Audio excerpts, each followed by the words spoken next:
Good singing that spoke to my heart. We had a wonderful time for the volleyball tournament just recently. We had 8 teams come together. And guess what, guys? We were unexpected of it, but having Jonathan and Amy here, they heard about Hannah's baptism, and they wanted to come and be part of that, and then they'd go back to Illinois, but they wanted to see Hannah baptized. And at the same time, guys, the trophy is going to be going to Illinois.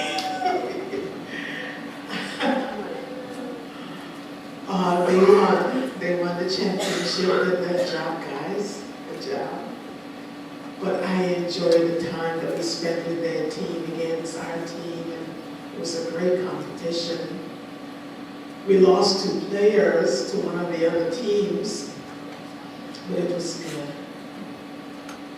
Also, my family is here. I just want to let you guys know, in the history of America, there has been a lot of prayer with regards to this election. Let us be in prayer. This is different. This Tuesday, November 8th, let's vote. We are going to be voting for the next president. And so we're going to need to be praying. We have no idea what the future looks like, but God is still in control. And so we are going to need to pray for America. We're in need of it. Many of you know that we have been studying the life of Solomon. His love for God, his father David, the zeal with regards to the building of the temple, and finally the Ark of the Covenant has been installed. It's in the temple. The Jewish people flock back to the things of God. They make sacrifices. And now, just like we were preaching last week, Solomon gets up and speaks to the assembly. And he encourages them to take heed to the things of God. I read down through these chapters in 2 Chronicles. We'll have them back to chapter 6. And Solomon is speaking to the assembly there. He is telling them that God has been good. He has been great in their lives. You look from verse 12 all the way through verse 42. There's a prayer there. He's built a platform 8 by 8, 5 or so feet high. And Solomon gets up on this platform before the people, kneels with his hands to the heavens. And so Solomon is speaking to his father. I read through those verses several times, and I looked specifically at the prayer life of Solomon. I read a couple of other books also, and there are about 13 requests that Solomon makes of God at this time. He goes down a list of 13 different items and saying, God, would you help? So I got into looking at those requests. That's the word supplication. Do you understand the meaning there? A supplication, this word is an active prayer. The act of praying, the act of beseeching or begging God. With humility. With humility. That's supplication. It's a request being made of God, and he hears. I'm looking at the prayer life of Solomon, and again, he knelt with his hands to the heavens, prostrate before God. And there's several verses that we would like to look at, several key verses, 19 through 21, 39 and 40. Those are some key verses. Let's start with 19. It's the 2 Chronicles chapter 6. Could you jump down to 19? And it says, have respect therefore to the prayer of thy servant and to his supplication, O Lord my God, to hearken unto the cry and the prayer which thy servant prayeth. Thy servant prayeth before thee. Take a look at 20. That thine eyes may be open upon this house day and night, upon the place whereof thou hast said that thou wouldest put thy name there, to hearken unto the prayer which thy servant prayeth towards this place. 21 says, hearken therefore unto the supplications of thy servant and your people Israel, which they shall make towards this place, Abraham, from thy dwelling place, even from heaven, and when thou hearest, forgive. Now go down to 39 for me. Go down to 39 for me. There we go. Take a look at what it says. Hear thou from the heavens, even from thy dwelling place, their prayer and their supplications, and maintain their cause, and forgive thy people, which have sinned against thee. Now I want you to keep a finger right there, and let's hold it for a minute. From 12 all the way down to 42 is this prayer of supplication. And I went back and I counted the 13 requests that were made. We see the word pray, prayer, prayeth more than 14 times. 14 different times that word is emphasized. It is repeated. And some of you, I want you to understand this morning what prayer means, what supplication means. You see those words about 6 different times. Supplication is emphasized. And often he says, hear me, take heed. He's begging God, would you please hear what I have to say? Answer me. That's a request that is being made. When you want your life to be different, you need to go and ask God to take heed to your prayer. Now, the word hear shows up 12 times, H-E-A-R. 12 times it shows up. The word sin shows up 6 times. We say, what's the significance of sin, and why are we mentioning it? Because there's forgiveness that is needed. Forgiveness is mentioned 5 to 6 times. Hear me, Lord. Take heed. Listen, I need to confess something to you. I have sinned. Forgive my sin. That's important verbiage right there. That's the first step in the prayer life of a Christian before you make a request. Father, I pray this morning that you speak to the hearts of your people. Speak to us. The prayer life. What does it mean? Solomon is crying out, and he's talking and communicating with his father here on the behalf of the Jewish people, because they needed you.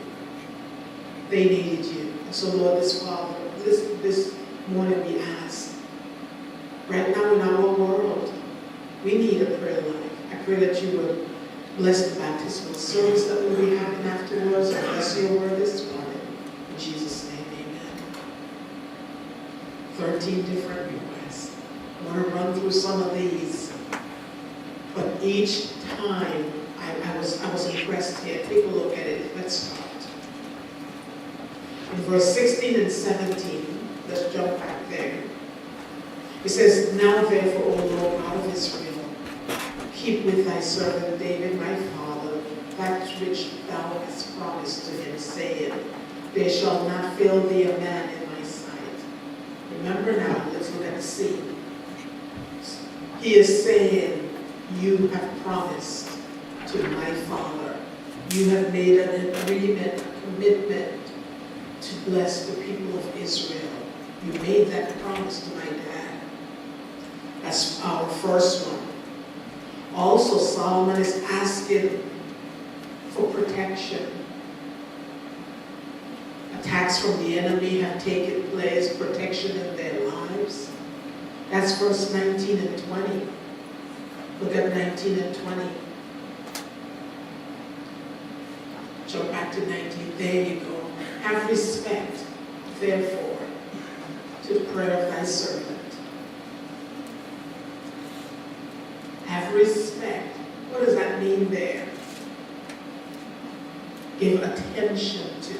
Take heed to. Therefore, to the prayer of thy servant and to his supplication. There's that word again. O Lord my God, to hearken unto the cry and the prayer which thy servant prayed before thee. And then 20s again, it says, look at what it says, that thine eyes may be open upon this house day and night. He says, put your name there. Put your name in this place. He's crying out. And he is saying, in verse 21, here's the reason behind it all. Hearken unto the supplications of thy servant and of thy people Israel.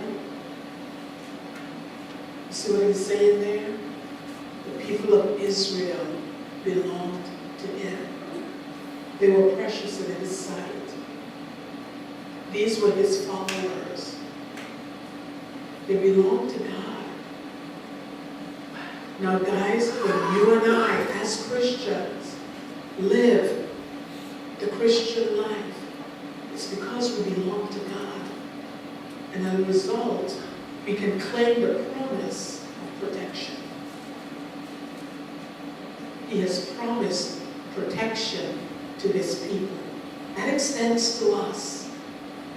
When we have him in our lives, we have the protection of God. Look at number 3. That starts in verse 22. He's making another request here for his people. He has a right to judge. Because of his righteousness, he has a right to judge.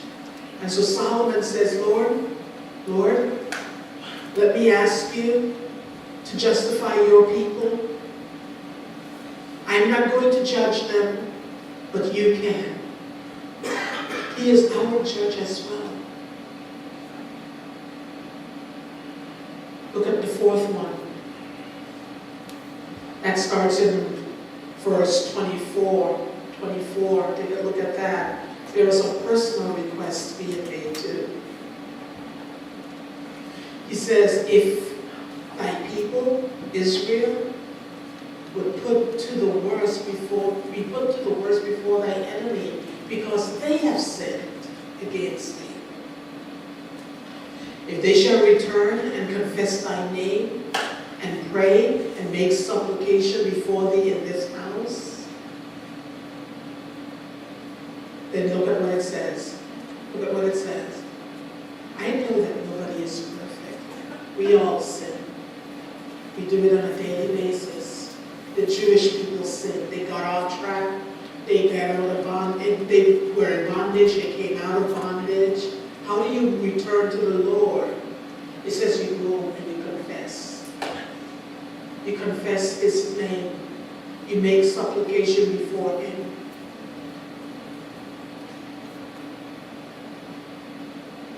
Now look at 24 again, and then down to 25.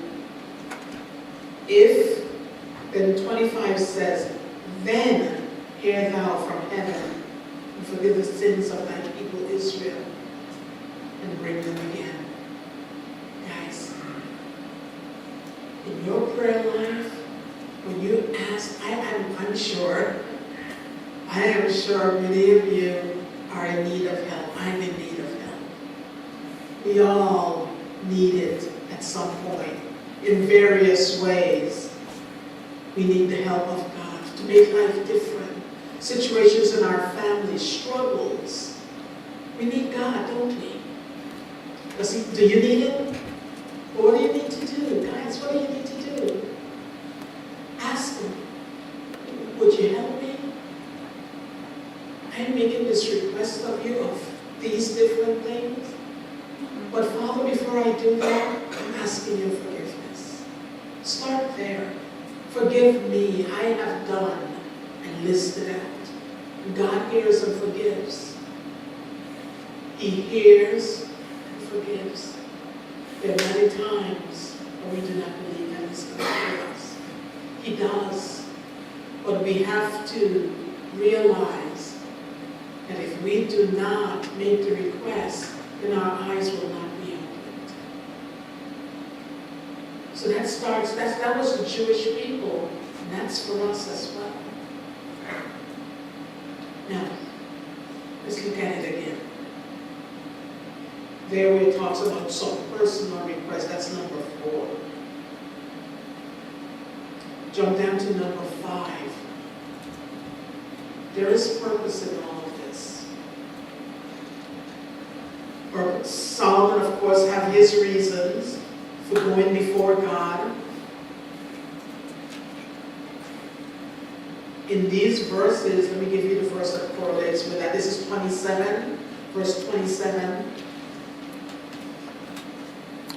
It says, then hear thou from heaven, and forgive thy servants, and of thy people Israel. You have taught them in the good way, wherein they should walk. Send rain upon the land, which you have given as an inheritance. I looked at this prayer, and this is interesting to me. The land of Israel is a very dry place, arid. The people of Israel were suffering in this desert and were in need of rain. But God had pulled the rain back, and the people finally were busy with their lives, and they're like, wait a minute, it's dry. What did they forget? They forgot that He is in control of it all. Oh yes, He is in control of it all. They turned back to Him and says, Lord, we're sorry. Please hear us. Forgive us. We have not lived right. We have not done right in your sight. Lord, we need to return to you. Now, would you forgive us? And then they asked for rain. And God blessed. He blessed them with rain upon the land. He knew that's what was needed.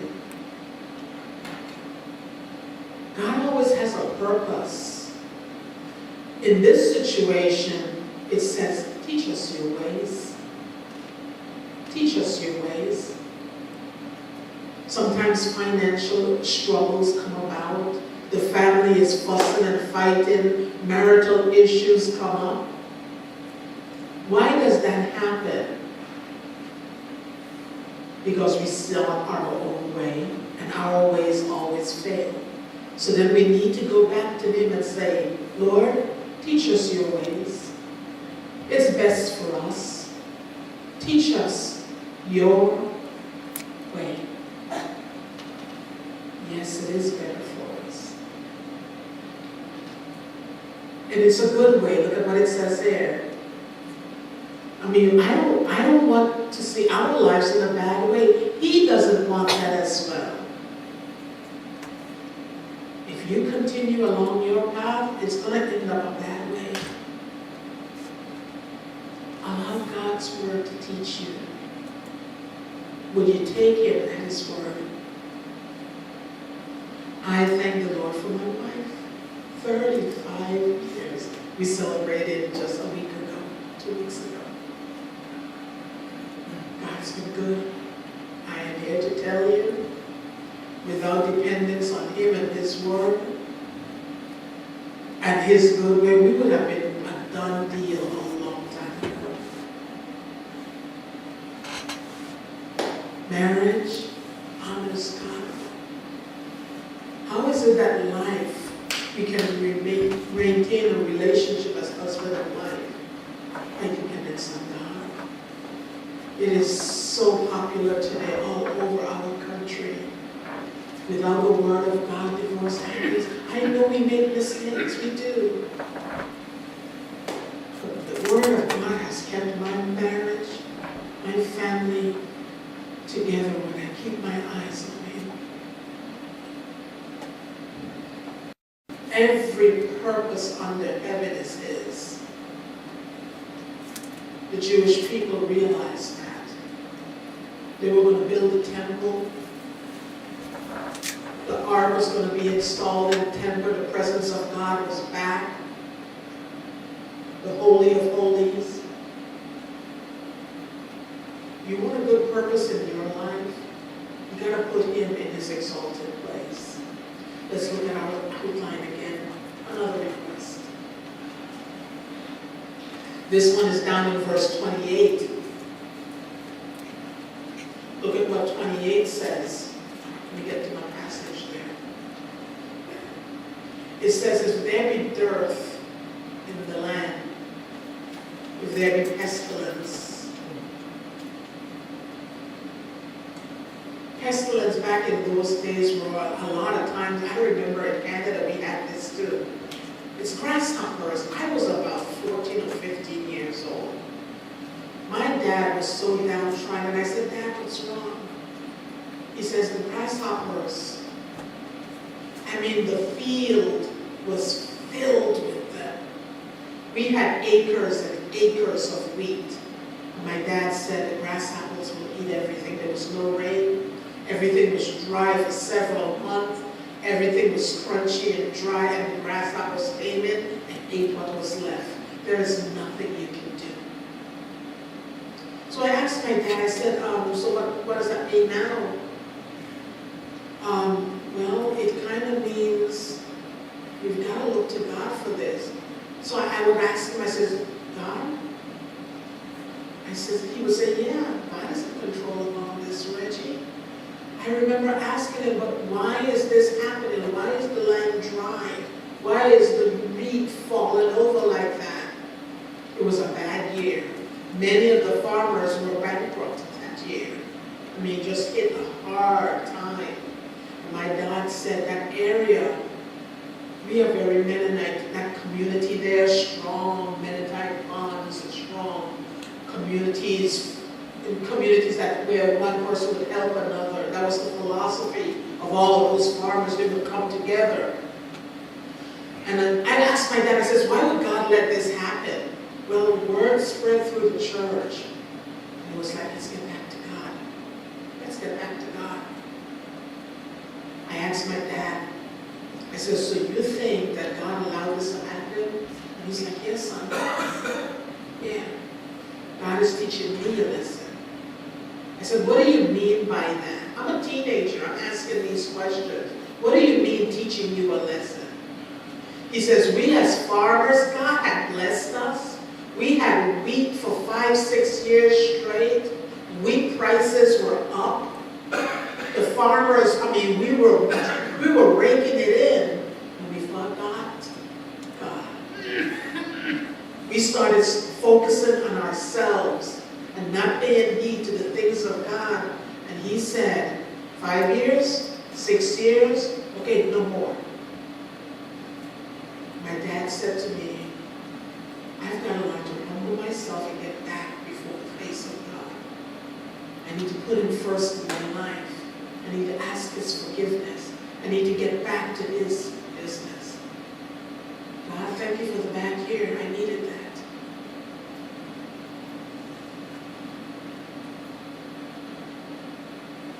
Number 6 on our list is preparation. Crops and so forth, everything, finances, were going good. And then there came the time where we suffered and our family suffered. God did not fail us. God, we knew, would take care of us. But he got our attention, our focus back. When we get back to the things of God, that's a good thing. Now, there are times where things will happen. Think about your life. It'll happen to you. Last week, Tuesday, when Daniel called me, I was like, oh, Daniel. Oh, Daniel. He's told me, 17 years old, Pastor, he's gone. He brought his family together. They packed up. They headed up to Knoxville to be with his family. He's been there almost a week. He says, how is he doing? He says, it's not good. It's not good, Pastor. It is hard on him, on the family. 17. She's gone. Life is over for her. It's done. She's not going to be revived. 17. It's a done deal. She's buried. It's hard. What do you do? It's not too late. God is still good. It's still good. And then I'm praying for you. You know, I have been texting all week. Prepare for it. It's going to happen, guys. You never know. You never know. When you get away from the things of God, when you are not in the place where you're supposed to be, when you decide to ignore the things of God, I am not saying something's going to happen. I'm just saying it's in His hands. Prepare yourself. There are so many of my friends that have passed off the scene. They're gone. For fighting with the things of God. Oh, I don't need Him. That's not important. You pray for me. I'll pray for you that we will continue in the things of God. Let's go back to our text. Number 7 on our list there, receive praise. Receive praise. Solomon goes before God, asks God to hear his prayer. The Jewish people come together. The Gentiles of this time, they do not know about this. They want to see what's going on. Oh, can we join in what you're doing? And the Jewish people said, yeah, come. Let us share in this. So we have Gentiles that have joined the children of Israel in worship of God at this point. They could have excluded them, but they came as part of the sacrifice and the ceremony that's going on there. And God, we have these requests that we're putting before you. We have enemies that want to conquer us. So they say to the Gentiles, come, worship our God.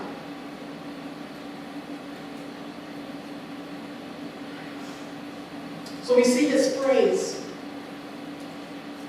Number 8 here. I want to go back just for a minute. Hold that number 8. In that area of praise, you see the mighty hand of God. That's 32. I needed to give you the verse for that one. That's 32. It talks here about His great and mighty hand, thy outstretched arm, if they come and pray. If you come and pray in this house. Now, number 8. We want to look at the paths of God. Remember now, Israel has gone into battle. They do not know how the battle is going to go. David, of course, is an experienced commander-in-chief. And he knows to go to God and says, what about the enemy, Lord? And God will give him direction with regards to which cities he will conquer. David never made these decisions himself. He wanted to follow the path of God, so he would inquire. Lord, what about this one? Do you and I do that? Lord, what about about the temple? What about the measurements for it? What about the Ark of the Covenant? How is that going to look? He told him instructions as to what to do. He gave them to him. He did it with David. He did it with Solomon. So when Solomon was building the temple, it took 7 years. It was elaborate work, amazing work, all done by hand. And we see the hand of God as the man of God is on the path. Look at 34 and 35, that's the correlating verse. It says that if thy people go out to war against thy enemies by the way that thou shalt send them, and they pray unto thee toward this city which thou hast chosen, and the house which I have built for thy name. They say, let's pray. In unity, the soldiers are getting together here and says, what's next? Which battle? Lord, we need your path. I go this way, they go that way. One of the verses here talks about God has chosen a place, the place of Jerusalem. They didn't have to argue about where the temple was going to be erected or anything like that. There's a lot of history, of course, in Jerusalem. But that was told to them. You want to know where? Jerusalem. It was his decision, his direction. He determined the path. Ted Campbell was speaking yesterday, and he's a hearing man. Ted Campbell is a hearing man. He thought he would continue to be a pastor there at that little church, and then he saw sign language. God spoke to him. He always talks about Alvin, about the first deaf man that he led to the Lord, and he surrendered right then and there. I'll work with deaf people until I die. 50 years ago. Let me ask you something. I'm from Canada. How did I get here? Where did we start? I went back in time, back to 1970. There was a hearing pastor that I used to get the paper from the Bill Rice Ranch, and we would read those. And I remember there was a deaf camp mentioned.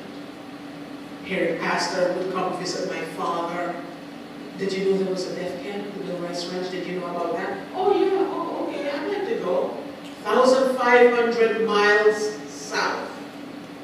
Got on the bus from Minnesota, rickety old orange bus. Worst experience. I mean, you just jumped the entire trip. You just jumped and jiggled around. And so, 1,500 miles later, we get off the bus. I was like, oh wow, it was different. We got there. I got saved. This is 1970. Went back to Canada. God spoke to my heart. Deaf pastor. Okay, deaf pastor. Went to TTU. That was 73. Quit. Got back in 75. 75. Graduated 80. Got, evangelism for 12 years. Travel. Pastor? No. Me? I love evangelism. I love traveling and preaching. No, pastor. Oh, okay. Start Bible Institute, then college. No, I'm a farm boy. Listen to what I'm saying. Okay. Here I am. Bible college. Okay. Graduates going out, men and women serving God around the globe. I thank God. He used Ted Camp's life. Ted Camp was on God's path. And then I had to get on the path. My wife is from Maryland. I am Canada. I checked it, 2,000 miles apart. It's hard to just come for a visit. But Reggie comes to school at TTU, and God says, okay, I need a wife for him. TTU, 4 years, we kind of didn't even see each other. Right around the end of the 4th year there, God puts us together. Amazing. It's not my path. This was not my path. It was His path. When I die, God knows exactly when that will happen. Lord, would you mind living a few more years? I don't know how many years left. But it's good to stay on His path. What about your life? Get on His path, guys. Get on His path. Take a look at number 9. We look at the praise. We look at His path. The point of this whole thing was Solomon saying to God, hear us and forgive. Number 10. This is his plea. Remember that word supplication? Here's his plea. What about your plea? When you go to Him and says, God, can I make a request of you? You are admitting that you need His help. Plea. God, I need your support in this. How many of us say, I am so down. Oh gosh, help me. Solomon had to do this. Lord, look at your people. Let me ask you, can I make a request of you? Would you give me your strength? Would you put your hand of blessing on this? God is there in the same capacity for you. Do you realize that? He's there when you need Him. When you need somebody to support you, He's there. Until you die, He is there, willing and ready to support you. He's right there. Just ask Him. Look at number 11 on our list. You see His point, His plea. We also see His presence. Remember the ark? He says, God, your enemies are watching. We need you. So the ark is in the temple.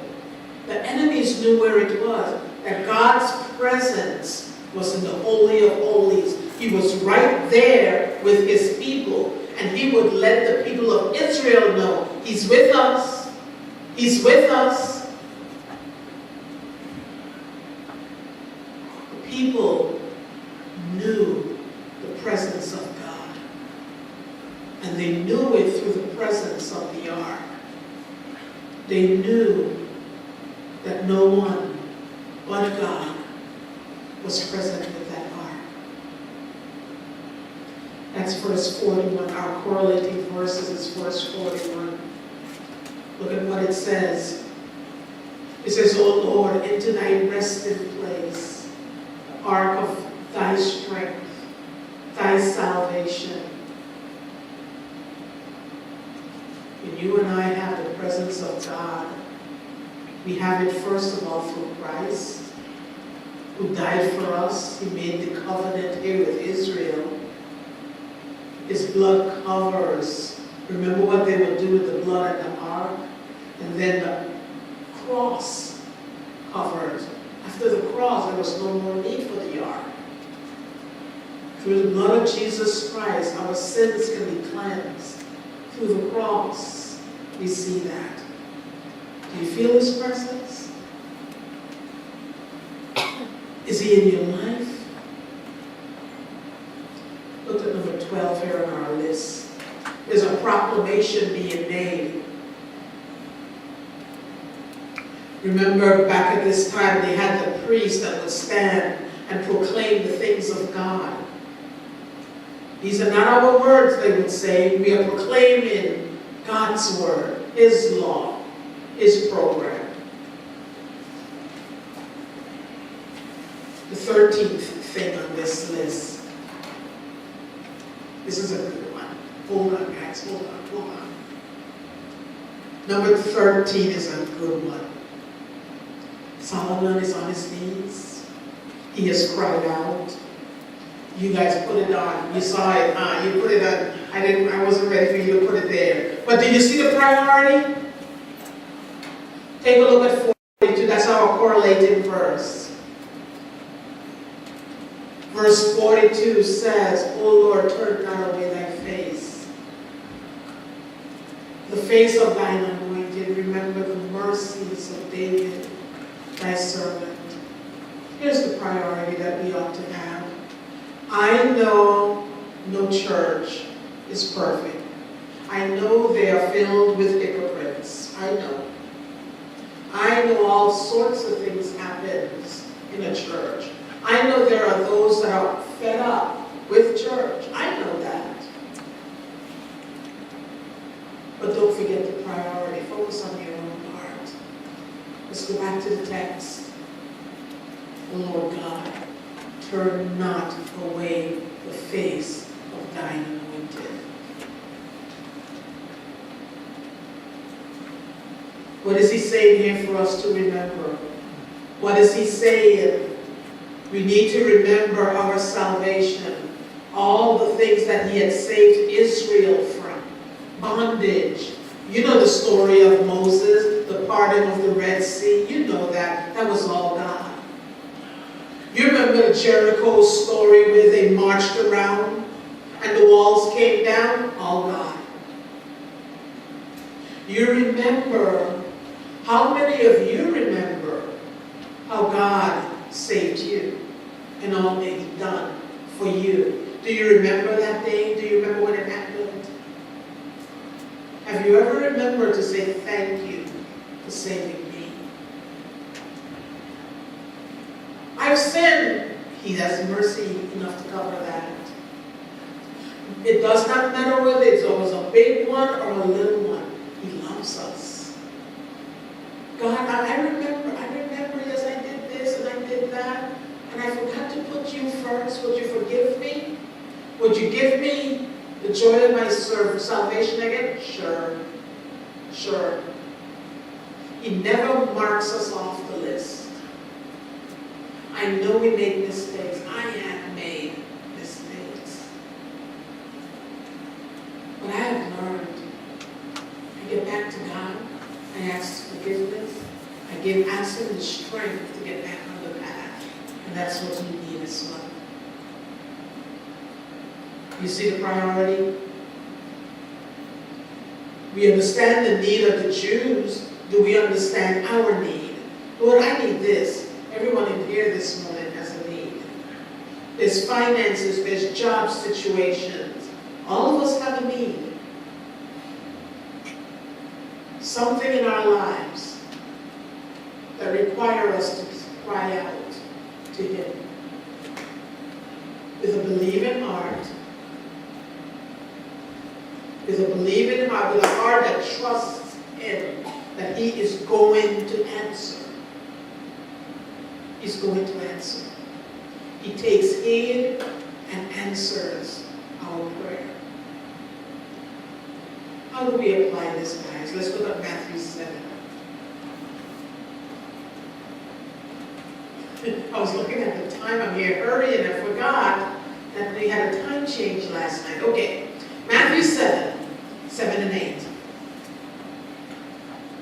I love these verses. These are good ones. Ask. Some of you have not asked. That's your problem. Ask, and it shall be given to you. Seek, and you will find. Knock, and it will be opened. For everyone that asketh, receiveth, and he that seeketh, findeth. Let's take it up a little bit. Let's go back down to the next verse there. Let me get back to my scripture. He that knocketh, it shall be opened. That's verse 8. Seek, you will receive, you will find, it will be opened. It will be opened. He's always open to us. It's in John 15:7. This is another good one. The answer to prayer, the answer to this whole thing, the key to it, if ye abide in me and thy words abide in you, ye shall ask what you will, and it will be done unto you. Ephesians 6:18. Praying always, with all supplication. There's the word again.